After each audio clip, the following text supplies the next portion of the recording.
Students, last వీడియోలో ఒక current carrying circular coil గుండా ఐ కరెంట్ పాస్ అవుతూ ఉంటే దాని చుట్టూరు మ్యాగ్నెటిక్ ఫీల్డ్ డెవలప్ అవుతుంది. ఆ మ్యాగ్నెటిక్ ఫీల్డ్కి సంబంధించిన మ్యాగ్నెటిక్ మూమెంట్ M IA అని డిరైవ్ చేశాను. అది ఒకే ఒక టర్న్ ఉంటే if there are n number of turns magnetic moment formula ఏమని డిరైవ్ చేశాను?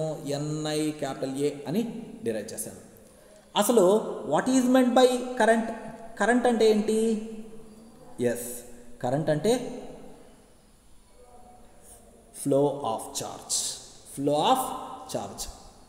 ఈ సర్క్యులర్ కాయిల్లో ఏదైనా ఒక సర్కిల్ షేప్లో చార్జ్ తిరుగుతూ ఉండేటటువంటి సిచ్యువేషన్ ఏదైనా మీకు గుర్తుందా? బాగా ఆలోచించండి. ఏదైనా సిచ్యువేషన్ గుర్తుందా? కెమిస్ట్రీలో అటామిక్ స్ట్రక్చర్లో బాగా నేర్చుకుంటారు. అఫ్కోర్స్ మనకు కూడా నేను నెక్స్ట్ మోడర్న్ ఫిజిక్స్కి వచ్చేసరికి అన్నీ చెప్తాను. ఏ ఆటమ్ తీసుకున్నా కానీ సెంటర్లో న్యూక్లియస్ ఉంటుంది. న్యూక్లియస్ చుట్టూరు ఏం చూస్తుంటాయి? ఎలక్ట్రాన్స్ రెవాల్వ్ అవుతూ ఉంటాయి. ఎలక్ట్రాన్ అంటే ఏంటి? Nothing but a negatively charged particle. So ఒక సర్క్యులర్ పాత్లో నెగిటివ్లీ చార్జ్డ్ పార్టికల్ ఎలక్ట్రాన్ అనేది కంటిన్యూస్గా మూవ్ అవుతూ ఉంటుంది. అంటే revolving electron in its orbit is equivalent to a current carrying circular coil.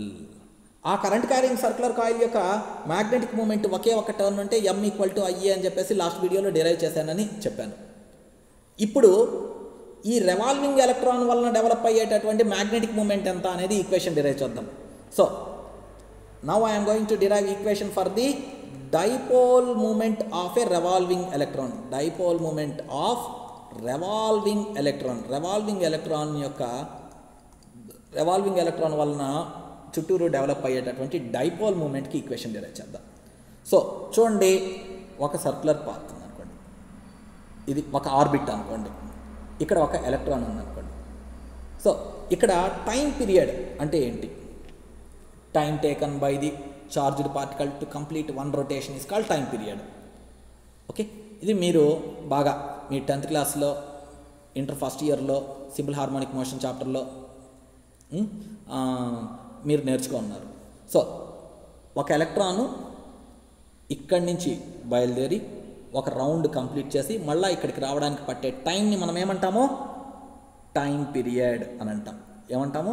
Time period. ఈ టైం పీరియడ్ని మనం అఫ్కోర్స్ T తోటి రిప్రజెంట్ చేస్తామని మనకు తెలుసు. సో ఈ టైం పీరియడ్ టైంలో suppose radius of the circular path R అనుకుందాం.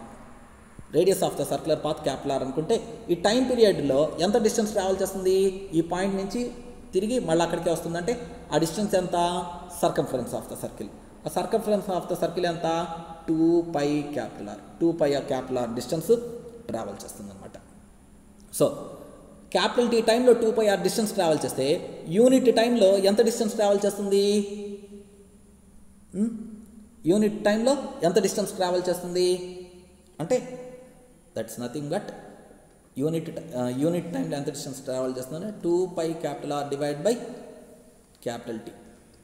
Distance travelled by a body in unit టైంలో ఒక బాడీ ట్రావెల్ చేసే డిస్టెన్స్ని మనం ఏమంటాము అంటే వెలాసిటీ అని అంటాం. So velocity equal to distance travelled divide by time కదా. ఇక డిస్టెన్స్ ట్రావెల్డ్ 2πr, టైం వచ్చేసి T. Therefore velocity equal to వెలాసిటిక్ ఫార్ములా ఏంటి అంటే 2πr divide by time T. So ఆ T ఈక్వల్ టు ఏంటి? 2πr divide by T equal to 2πr numerator అలాగే రాసాం. V అనేది డినామినేటర్లోకి వచ్చేస్తుంది. ఓకే, సో యూనిట్ టైంలో ఫ్లో అయ్యే కరెంట్ని మనము rate of flow of charge, unit టైంలో ఎంత చార్జ్ అయితే క్రాస్ చేస్తుందో ఇచ్చిన క్రాస్ సెక్షన్ని దాన్నే మనం కరెంట్ అంటాము అని చెప్పాను. సో ఆ current T equal to 2πrV. So current I equal to ఏమని రాయొచ్చు? ఎంత ఛార్జ్ క్రాస్ చేసింది ఈ ఛార్జ్, ఎంత టైం పట్టింది T. I equal to E/T అని రాయొచ్చు. దాని నుంచి T ఈక్వల్ టు ఏమని రాయొచ్చు? E/I అని రాయొచ్చు. లేకపోతే దీన్ని అట్లా ఉంచండి, I = E/T అని రాయొచ్చు. టైం పీరియడ్కి ఈక్వేషన్ 2πr/v అయింది. సో ఈ v అంటే మనకి ఇక్కడ v అంటే ఏమని చూపించాము, 2πr/T అని చూపించాము. సో దాని నుంచి టైం పీరియడ్ t = 2πr/v అని వచ్చింది. ఇప్పుడు కరెంట్ అంటే I = E/T అని వచ్చింది. సో దీని నుంచి మనము కరెంట్కి ఈక్వేషన్ ఏమని రాద్దామంటే కరెంట్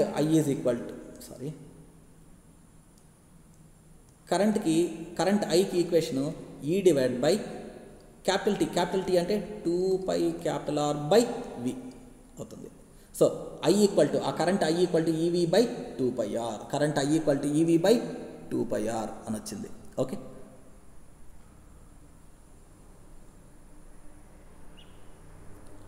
సో ఫైనల్గా మనం ఏమైనా డిరైవ్ చేసామంటే రెవాల్వింగ్ ఎలక్ట్రాను ఒకసారి దాని ఆర్బిట్లో తిరుగుతూ ఉంది అంటే ఎంత కరెంట్ ఫ్లో అవుతున్నట్లు అంటే I = EV/2πR అని వస్తుంది.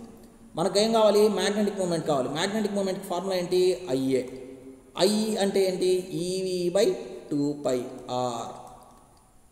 A అంటే ఏంటి, area of the circular orbit అంతా πr².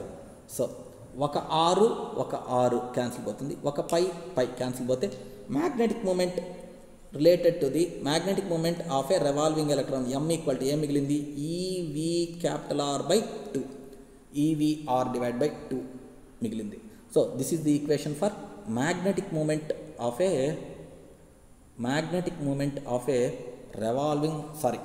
Dipole moment of a revolving electron అని అంటాం. సో ఈ కాన్సెప్ట్ని ఈ వీడియోని 1-2 సార్లు చూడండి, ఎందుకంటే కొద్దిగా ఒక 2-3 కాన్సెప్ట్స్ని కలిపేది కాబట్టి కొద్దిగా టిపికల్గా అనిపిస్తుంది. 1-2 సార్లు చూడండి. With this I have completed the lesson moving charges and magnetism. Okay, so since there is no signal I could not pass the message properly. I have not conducted any exam on electric potential and capacitance. Okay, I will announce my exam schedule on Monday. Okay, Monday నేను మీకు online class తీసుకున్నప్పుడు ఆన్లైన్లో attend అయిన వాళ్ళకి, స్కూల్కి వచ్చిన వాళ్ళకి స్కూల్లో నేను మీకు ఎగ్జామ్ షెడ్యూల్ ఏంటి అనేది చెప్తాను. Okay, so next chapter is magnetism and matter. So ఇంత పెద్ద చాప్టర్స్ ఇంకేమీ లేవు. సో నెక్స్ట్ చకచక వెళ్ళిపోదాం. Okay, so thank you.